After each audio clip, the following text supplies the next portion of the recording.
Uh, Today is November 22nd, 2021,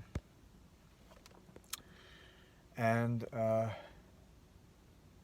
little more than 4 weeks ago, I lost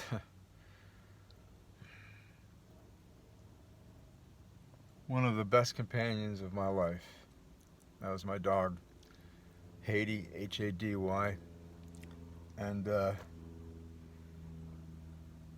almost to the day a year ago, I had to decide whether to spend $10,000 on an operation, surgery for her to stave off this disease called insulinoma. And people always say, "Oh, she's a diabetic." No, she wasn't a diabetic. She's the opposite of a diabetic. So she had a cancerous growth on her pancreas that caused the pancreas to overproduce insulin. Uh, and so too much insulin brings your blood sugar down dangerously low. If your blood sugar gets too low, whether you're a person or a dog, you're going to go into shock. And that's just like having a grand mal seizure. I don't know if you've ever seen a grand mal seizure. You can see it on video. I've seen three. I've seen three grand mal seizures in my life.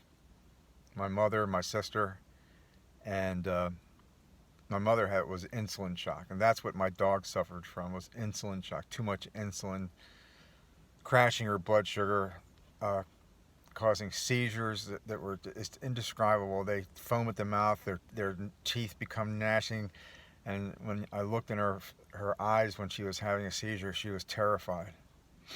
And right at the end of her life, all of a sudden, October 20, 21, 22, and 23, she had all these crazy symptoms. All of a sudden, we were down at the shore, and suddenly she couldn't hold any fluids. She was, it's indescribable how awful it was for her and for me, because there's nothing I could do. I could try to make it better, but there was really nothing I could do.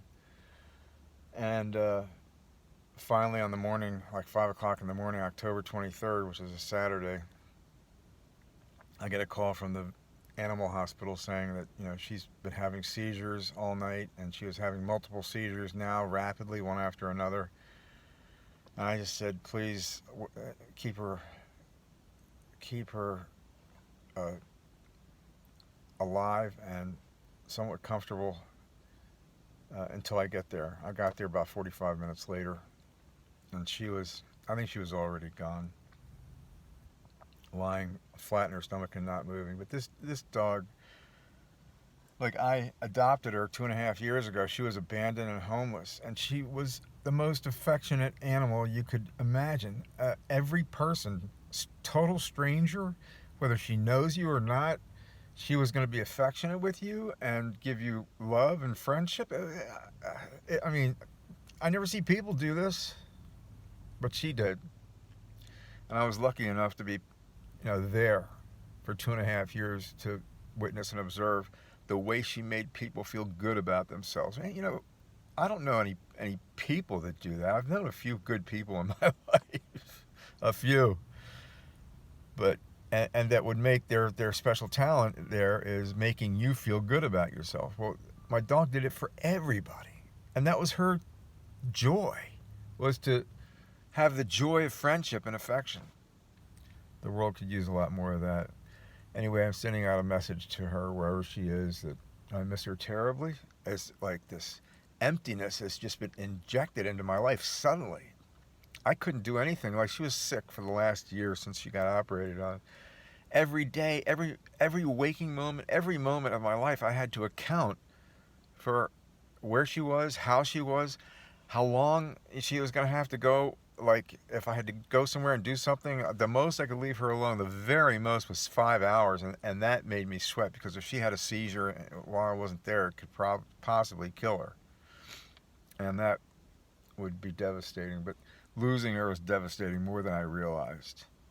Um, I may never get over, losing her companionship, and I'm lucky at the same time, and blessed, but at the same time, I miss her so much that the emotional pain is not going away.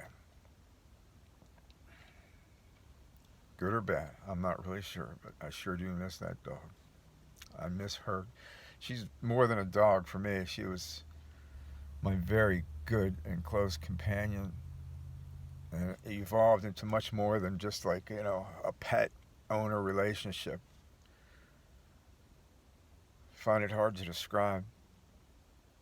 More than a friend, I depended on her for stability, and now that she's gone, my life is unstable.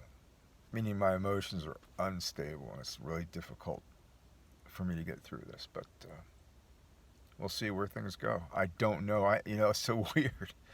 I almost. It feels like I've been my anchor has been cut, and I'm adrift now. I'm just drifting, whichever way I might happen to go, day in and day out. And I'm having to make choices about what I'm gonna do. So that's where I am right now.